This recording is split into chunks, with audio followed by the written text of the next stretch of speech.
It was a Cleveland day in December 1963. Young Maggie stared up in amazement for the thousands of lights that adorned Public Square and had captured her total engagement. Maggie's mother and father had brought her downtown to take in the holiday sights. Now on their way home, they had made one last stop at the square just to look at all the lights. What a day it had been. It all hardly seemed real, like a whirlwind of color and sound. Huge crowds of people, all dressed to the nines and all hustling and bustling through town. Higbee's had bicycles, ice skates, and toys, all laid out on white cotton snow. A dollhouse at the center caught Maggie's attention. She'd make sure to let Santa know. Halle's window had real moving robots up front. Several reindeer looked on from the back. A sleek model train bobbed and weaved through it all on a mile of serpentine track. Mr. Jingling waited just 7 floors up to greet children who stopped by his throne. Maggie lined up to see Santa's hard-working friend, and he gave her a key to take home. At the next store, they'd find a true sight to behold, Sterling Lindner's remarkable tree. It was 3 stories high, and in Maggie's 6 years, the tallest she'd expect to see. Day gave to night, and the Public Square lights blinked and gleamed in the dark Cleveland sky. Young Maggie, still lost in the holiday moment, then suddenly asked aloud, "Why? Why at this time of year do lights seem to shine brighter and all the colors seem new? Why are the reds so much redder, the greens so much greener, and the blues so impossibly blue?" "That's simple. It's magic," her mom then replied. "You can feel it when it comes around. But it's not just the time, it's also the place. You see, Cleveland's the holiday town." It's a very Cleveland holiday special, hosted by Mike Polk Jr. and Jasmine Monroe, featuring Austin Love, Chris Webb, Leon Bibb, and many more. And now, here are your hosts, Mike Polk Jr. and Jasmine Monroe. Hello and welcome everyone to a very Cleveland holiday special. No matter what holiday you celebrate this season, we're so excited to celebrate with all of you. Now, as I'm sure you've already surmised, I am joining you from a Christmas wonderland called Castle Noel in beautiful Medina, Ohio. Yes, and I'm joining you from home because it's the year 2020 and this is what we're doing now. Jasmine, way to lift everybody's spirits. You know, I'm usually all about this season, but this year I'm having a hard time getting into the holiday spirit. You know, I think I know exactly what you need to put some jingle in your jangle, Jasmine. And that's a festive little ditty sung by yours truly. How does that sound? That's not necessary. Too late, it's already started. Listen, folks, things are obviously a little loopy this year, but try to remember this. It's still Christmas. It feels so much different this year. But it's still Christmas. Not feeling that holiday cheer. Of course I'm sad I can't see my extended family. But if I'm being honest, there are several I'd rather not see.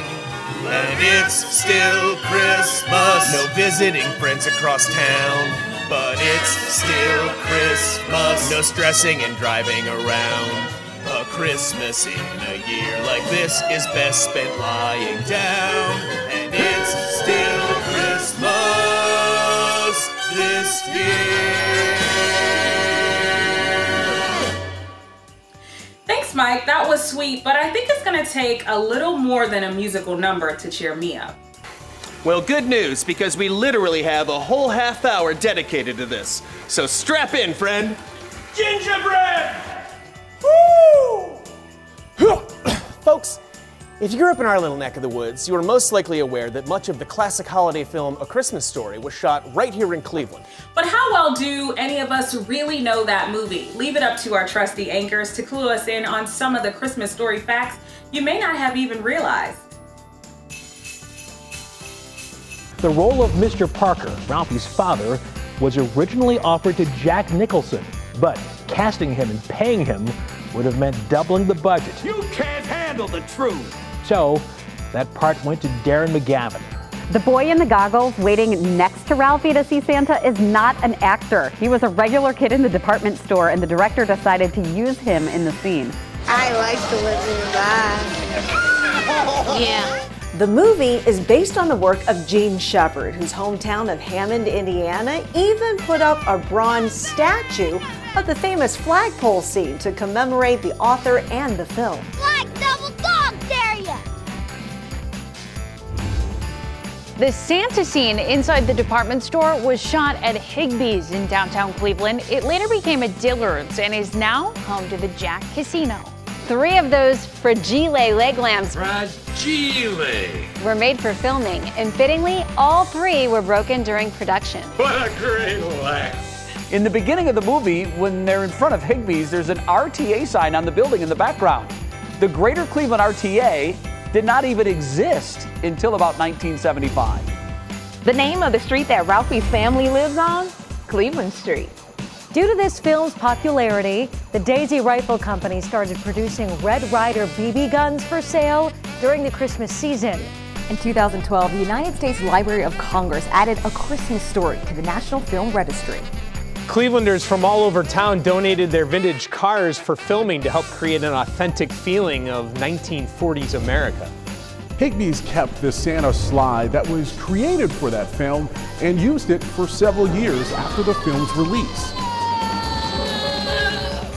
The character of Ralphie's father, memorably played by Darren McGavin, is never named in the film. He's only referred to as the old man. The parade scene was filmed at 3 a.m. in Public Square in order to avoid seeing the former BP's Ohio building that was under construction at the time. It's now known simply as 200 Public Square. The band from the Christmas parade before Ralphie visits Santa is actually the Revere High School marching band.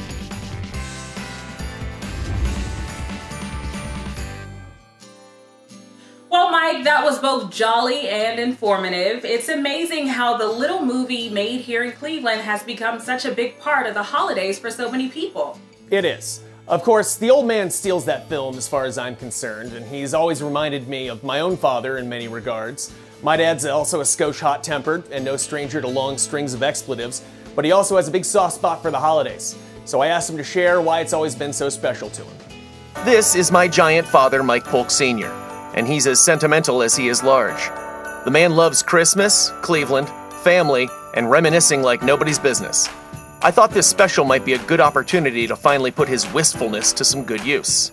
When I found out that we were doing a holiday special, I knew that I had to involve the biggest fan of Christmas that I know, my father, Mike Polk Sr.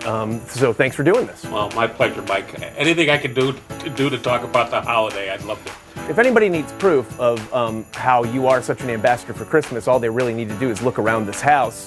You have Christmas stuff everywhere. You have quite a Santa collection.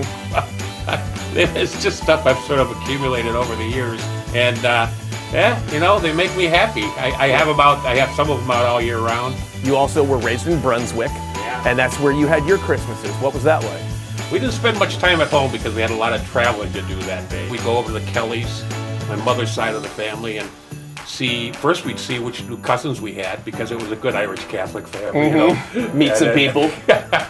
Meet new people. Brunswick was a long way from downtown Cleveland back in the late 50s and early 60s. I mean, in fact, it was before 71 was even there, so it was a long route down there. I remember one year very specifically buying my Grandpa Kelly a bottle of High Karate aftershave, which I'm sure was still in his medicine cabinet. He passed away 20 years later, but I remember buying it there. Did he want High Karate cologne? No, I just thought it was cool. I like the commercials. Be careful how you use it. So that's your childhood Christmas, and then you end up trapped outside of Youngstown with a family. What was that like to make that transition? Well, I had to indoctrinate your mother first because she thought I was a little bit goofy about it, you know what I mean? I remember, first of all, the tradition of getting the Christmas tree. We actually did go and cut down a Christmas tree, but I think in typical Mike Polk Sr. fashion, I think we picked it and then like one of your friends from the bar actually cut it down. Yeah, we weren't allowed to touch songs ever.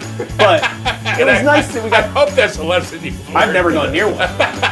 It was nice to get to watch one of your friends cut a tree down for us. I'd like to think we made it as special for you guys as my mom made it for us. Boy's really fishing. It was wonderful. Every moment was, it was great. It really was. That's true. It was. Like your family, mine is imperfect. Probably even more so. But growing up, even during the most chaotic of times and the leanest of years, my mom and dad always managed to put everything on hold for a while to make sure Christmas was special for me and my sisters, just as my grandparents did for them. I'll always be grateful for that. Thanks, Dad. Love you, boss. Look out below! Who will win in a head-to-head toboggan race, the likes of which Northeast Ohio has never seen before? And later, how two moms put their heads together to spread some holiday cheer when a very Cleveland holiday special continues. You're watching a very Cleveland holiday special. Jasmine, I know you're feeling kind of isolated and alone there, and I think I have a solution. You need some invigorating outdoor holiday activity. What you need to do is grab our good pal, Austin Love, take him down to the toboggan chutes in Strongsville, and make a little competition out of it. I see where you're going with this. That does sound fun. I wonder which one of us would win a toboggan race.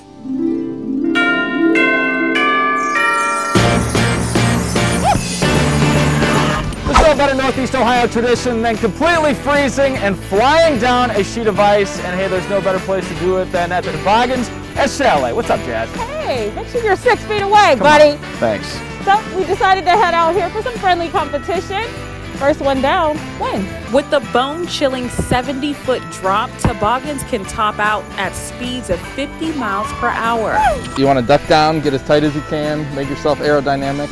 But before we did any racing, we had to climb stairs. A bunch of stairs. High five. Loser. Some of us had more difficulty with them than others. Piece of cake. Piece of cake. You good? But once we got to the top, it was game on.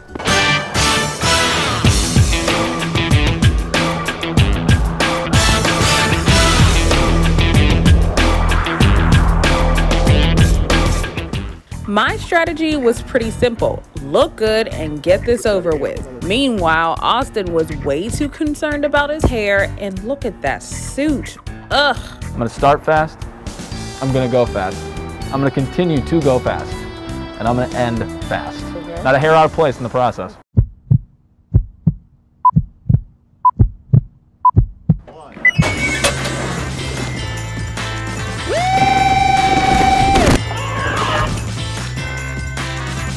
And by the tip of Rudolph's nose, victory is mine. Absolutely not. But hey, at the end of the day, King of Christmas, not a hair out of place. Friendship is the gift that keeps on giving all year round. Said we were friends. All right. Jasmine! Oh, cheater. Jasmine! Are you still with me? Come on, we still have half a show to do. Oh, sorry, Mike. I'm a morning show reporter. It's almost past my bedtime. I did have a cool dream, though. Okay, how about you tell me about how you were sleeping on the job sometime when the bosses aren't watching at home? But for now, I have another story to put a smile on your face. Coming up next. A mission to make spirits bright. How a couple of local moms made it their mission to make sure no child is without a present this holiday. And then the way the Cleveland Orchestra is keeping the music going this holiday season. You're watching a very Cleveland holiday special. You're watching a very Cleveland holiday special. Well, Jasmine, if that toboggan ride didn't do the trick, this will surely put you in a better mood. We all know the season is all about goodwill and the spirit of giving, but not every family is able to do that on their own. That's true, but none of two local moms have anything to say about it. Chris Webb, who knows how to tell a great story, shares what those moms are doing that's lifting up so many this year. We realize that families are struggling. A lot of people are still out of work. Students are struggling with virtual school. It's important to know that you are going to have challenges. You are going to fall down, and you are going to need somebody to tap you on your shoulder, let you know I am here for you. The holidays are harder for some more than others. This season of giving can also highlight those who are lacking. And that's why Sharon and Yana came together to do a special Toys for Tots for their community. We had over 506 students register. We also adopted 2016 moms from the Cleveland Young Lives program. In addition to the toys, we gave families Christmas trees. For those families who need ornaments, we gave them ornaments. People also called about other wraparound services such as housing, such as utility assistance, food. We gave them links and numbers to call. Even after our drive closed, we had people still reaching out. We're not turning anybody away. Sure, let me connect you with somebody that can support you. And as they continued, their list of donors, collaborators, and partnerships grew quickly, and the love eventually spread from just children to mothers as well. I am actually a volunteer at Cleveland Young Lives. They learn different mothering techniques and skills to be a parent. They're still teenagers, so they're still growing up. All of the young ladies signed up for Toys for Tots, but I was like, hey, what about the mothers? What we're gonna do is give each mother a basket. Each basket will be custom made for each young mom. As mothers themselves and owners of their own community organizations, life hasn't slowed down for Sharon and Yana. But they've remained determined to not let even the biggest challenges block their work in the community. As you can see, I'm wearing my Thriving for Life shirt. I am a stage 4 cancer survivor. So in addition to being a working mom, a homeschool mom, I'm also going to chemotherapy every week.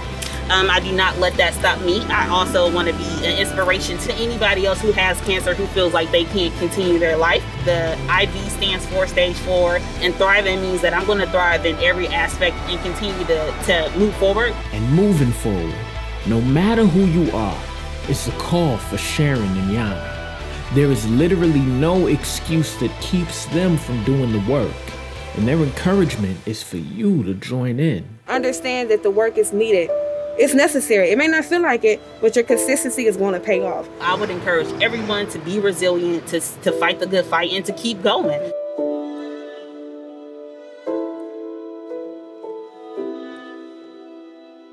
Now that's the kind of news I can get behind right now. I love those ladies. You're right, but after all of this, now I'm starting to feel like we're missing out on some things this year. No. Like the Cleveland Orchestra's annual holiday concert. I love that. Oh, Mike, you went through all of this trouble to cheer me up. Maybe it's time for me to return the favor.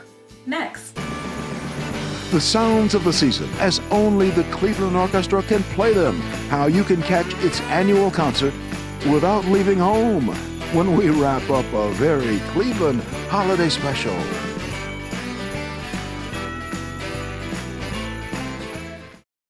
You're watching a very Cleveland holiday special. You know, Jasmine, if I'm being honest, I'm actually feeling a little bit bummed about missing some of our traditions this year too, like the Cleveland Orchestra's big holiday show that they do every year.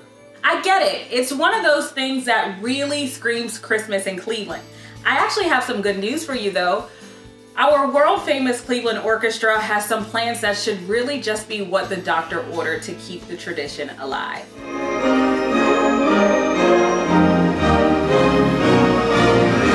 To see the generations coming together to the Christmas concerts, it's really special.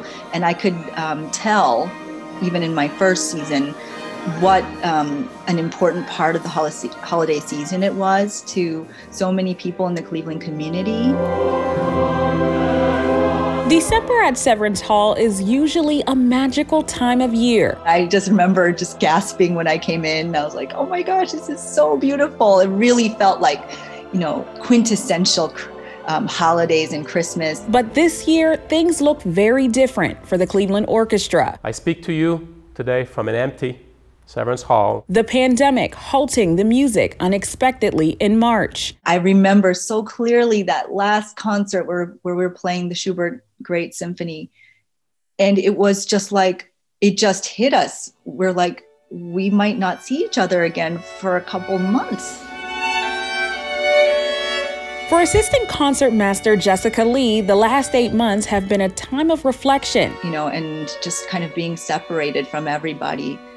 It really made me, and I know a lot of my colleagues, kind of reassess what music meant to us and what sharing music live meant to us. And so the Cleveland Orchestra has found new ways to share their timeless sound. Our new app and streaming service, Adela. Through a streaming app and a new virtual concert series for subscribers. It's been so amazing to be able to put together these programs and to work together with our colleagues again and to be able to bring our programs to the community. Anybody who needs the power of music in their lives right now, and I think we all do. The power of music from the comfort of home. This unusual holiday season. Even though we can't be together in person with you, we invite you to join us on the Adela app. We really hope that we can see you again in person next year.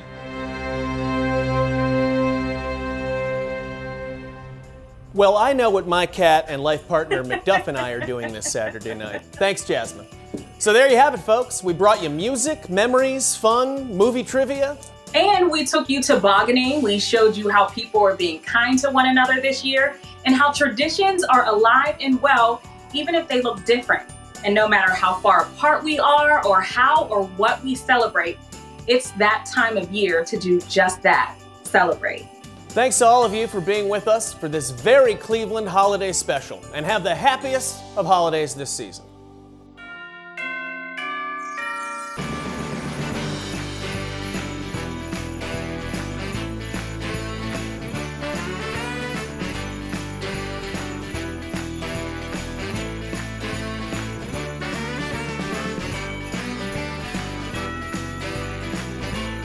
Ho, ho, ho. That's for the bloopers. We like to have fun. Hey, we work hard and we play hard.